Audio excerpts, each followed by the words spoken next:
Ceci est une population d'individus à l'état de nature. Dans cette situation, seule règne la loi du plus fort.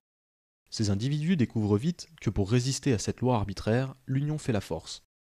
Ils décident donc de faire société, de devenir un peuple, et de créer autour d'eux un état de droit qui les protégera de l'arbitraire. Pour gérer ce droit, le peuple se nomme un représentant en qui il a toute confiance et à qui il donne tout pouvoir pour le protéger.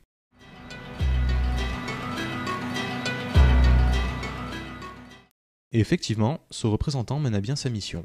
Mais comme il n'y a aucun contre-pouvoir à lui opposer, il finit par abuser de son pouvoir et produire un droit de plus en plus injuste. Le peuple constate alors que le droit l'opprime, alors même qu'il était censé le protéger.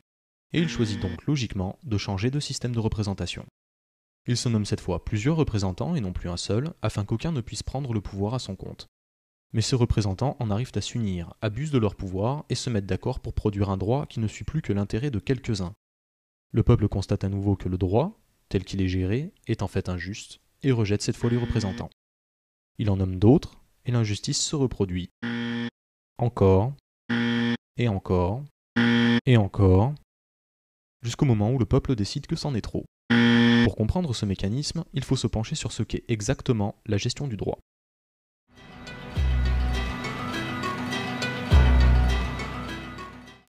La gestion du droit est faite par des gens qui écrivent les lois, des gens qui les appliquent, et des juges qui les interprètent. Ces gens sont des professionnels. Et comme tout professionnel, leur intérêt réside dans la conservation de leur activité et donc de leurs revenus. Pour cela, il est impératif pour eux d'avoir les moyens de sécuriser leur activité. De plus, il s'avère que le pouvoir va jusqu'à ce qu'il trouve une limite. S'il n'en a pas, il ira toujours plus loin dans les abus.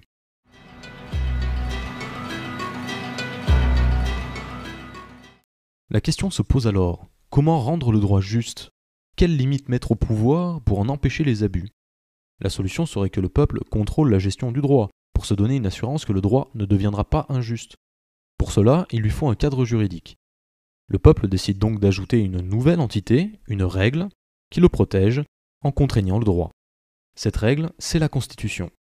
Le peuple, qui reprend confiance dans son état de droit, nomme de nouveaux représentants et leur demande de mettre au point la Constitution avant de reprendre la gestion du droit. Est-ce qu'il n'y a pas là une erreur ? Si le peuple a une revendication à faire valoir auprès du droit, comment doit-il s'y prendre ? Puisqu'il n'y a pas de lien jusqu'au droit qui permette au peuple d'agir dessus, le peuple n'a d'autre choix pour s'exprimer que de lancer des pétitions, de manifester ou encore de faire grève. Mais ces revendications sont-elles suivies d'effets ? Il suffit que le droit n'en tienne pas compte pour qu'il n'y ait pas d'effet. Le peuple est donc à nouveau en présence d'un droit injuste. Mais comment le droit peut-il encore être injuste alors qu'il y a une constitution qui est censée protéger le peuple ? Et d'où vient cette impuissance que ressent le peuple vis-à-vis de ces combats qu'il mène et qui sont inefficaces ? Toute cette construction semble déséquilibrée. Le peuple est impuissant et la gestion du droit fonctionne en circuit fermé, comme si la Constitution même n'existait pas. Mais justement, qu'implique exactement la Constitution ?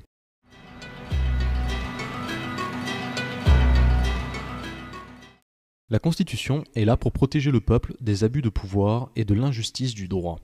Pour ce faire, elle limite le pouvoir du droit. Et limiter le pouvoir du droit, c'est limiter du même coup l'activité des gestionnaires du droit, et même les révoquer si nécessaire. Or, l'intérêt de ces gestionnaires est justement de protéger leur activité. On constate ainsi qu'il y a divergence entre l'intérêt du peuple d'une part et l'intérêt de ses représentants d'autre part. Le peuple ne peut donc pas demander à ses représentants, qui ne veulent pas de contraintes, d'écrire la Constitution qui est censée les contraindre. Il y a conflit d'intérêts. Ces représentants écriront nécessairement des règles qui ne les contraindront pas, donc l'impuissance du peuple, et ce, dans l'intérêt de leur propre puissance. Mais alors, si les représentants ne peuvent pas écrire la Constitution, qui s'en chargera ? Qui est à même d'écrire la Constitution conformément à l'intérêt du peuple ? Qui serait assez désintéressé du pouvoir pour lui écrire des règles ? Qui n'aurait pas la volonté de gouverner ? Essayons sous un autre angle. Qui d'autre que le peuple a intérêt à ce que la Constitution soit efficace ?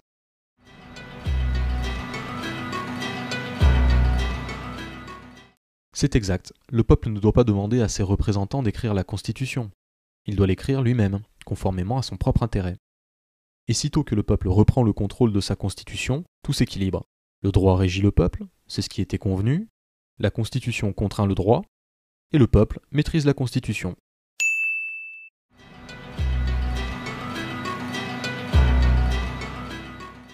Voici le résumé des principes mis en œuvre. Tout d'abord, pour se protéger de l'arbitraire, le peuple se soumet au droit. Ce droit nécessite des limites, sinon il devient injuste. Donc, pour se protéger des abus de pouvoir et de l'injustice du droit, le peuple soumet le droit à la Constitution. Et enfin, pour clore la boucle, puisqu'il est dans l'intérêt du peuple que la Constitution le protège, le peuple écrit et prend le contrôle de la Constitution.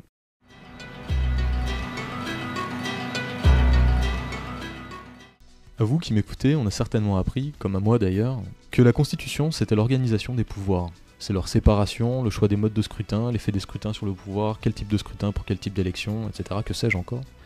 Et en effet, elle est tout ça, ne vous y trompez pas, c'est aussi sa fonction. Mais ce que l'on aurait dû vous apprendre, et ce qu'on aurait dû m'apprendre à moi aussi, c'est sa raison d'être.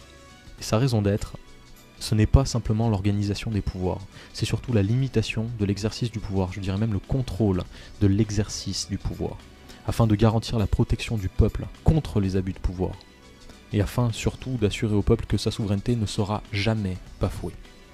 Alors rappelez-vous, c'est très important, c'est au peuple qu'il appartient d'écrire la Constitution, et ce en toutes circonstances. Car elle n'est pas seulement ce que les professionnels veulent qu'elle soit, c'est-à-dire l'organisation du pouvoir, elle est surtout la protection du peuple contre les abus du pouvoir.